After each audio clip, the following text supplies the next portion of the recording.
All right, welcome back to the channel. We've got UFC Fight Night coming up this Saturday, March 29th. It's in Mexico, so you got a stacked card with some of the best Mexican fighters there are. Just wanted to tackle the top two fights of the card, main event and the co-main, and kind of break them down and offer out a little prediction of my own. Been watching their past fights all morning, trying to get an idea of their weaknesses and strengths. Let's start with Brandon Moreno. Moreno looked amazing in his fight against Amir Albazi. He came in looking completely different from his last fight. You can tell he took that pretty seriously, and he took that break off and worked on a lot of things. His head movement was completely different. I mean, he's always had that fluidity in his movement, but this was another level. He took it to Albazi, and I mean, granted, it was still a decision win, but I mean, it was impressive, and there were times and moments where he almost finished the fight.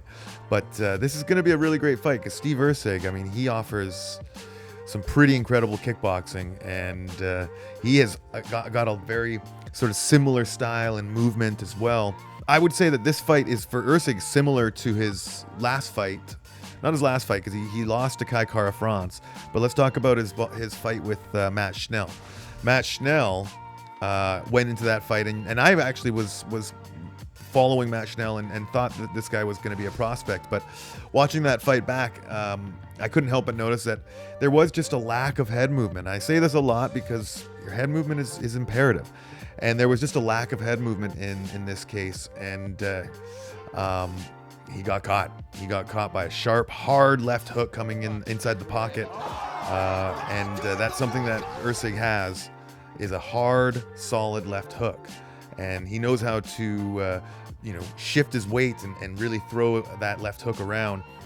And I gotta say, even though Moreno looked great in his last fight, there's times where he lunges forward, and in the pocket, his right hand will fall a little low. I'd say if Moreno isn't careful and hasn't learned from the tape that his hand kind of slips down in those moments, that would be where Erceg could find a home for that left hook and potentially finish the fight the same way he finished Matt Schnell. But he does, like I say, he has been knocked out. He got knocked out pretty clean by Kai Kara France in the last fight, but that was, just in my opinion, I think that was a mistake Erceg will likely have learned from.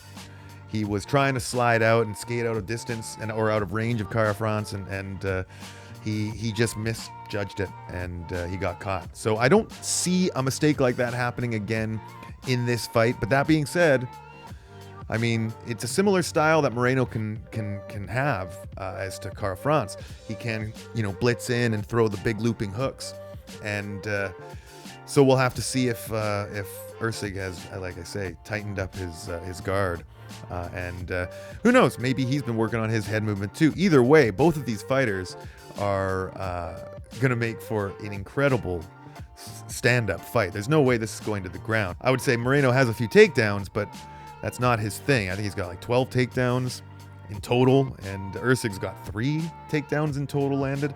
So I don't think this fight's going to the ground. So it's going to make for a very entertaining main event.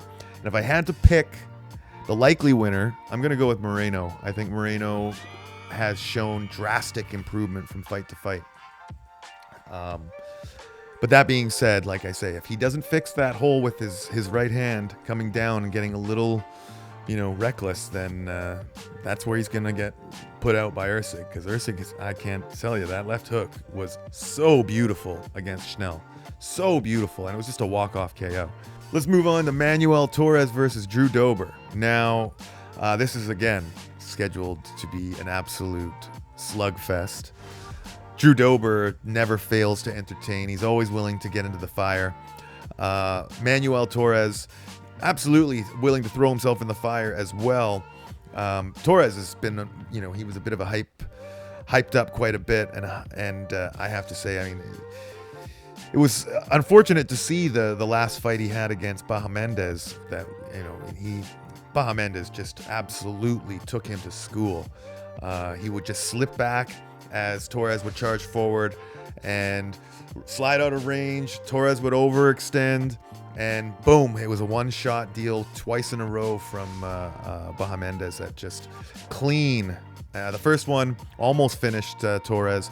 The second shot was too much, and the ref stopped it. But I can't help but think that Torres is going to have learned from his mistakes. And Dober, as much as I love to watch a Drew Dober fight, he has 14 losses. So there is lots of tape as to how you can find the blueprint to victory against Drew Dober.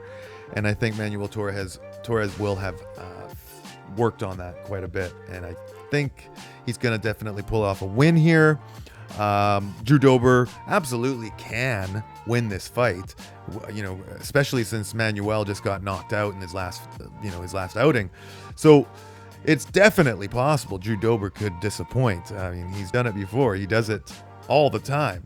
I mean, the guy is always going to be there to step in and see if he can fraud check someone.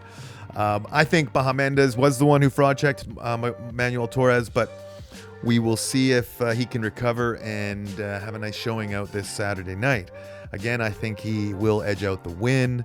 I would say it's a 2-1 shot for Manuel Torres to win it. But I think, it's always nice to see Drew Dober getting a good fight on a, co-main. So hopefully, if I had to say who I was rooting for, I'm rooting for Drew Dober. I love Drew Dober. I mean, the guy is just a warrior. He gets out there, he shows up. He always, shows up in shape, ready to go. This is going to be, he's fighting at 170. This is a big fight. I didn't realize they were up at 170. Drew Dober's usually a 55er. Wow, this will be interesting. Interesting to see Dober with that extra weight.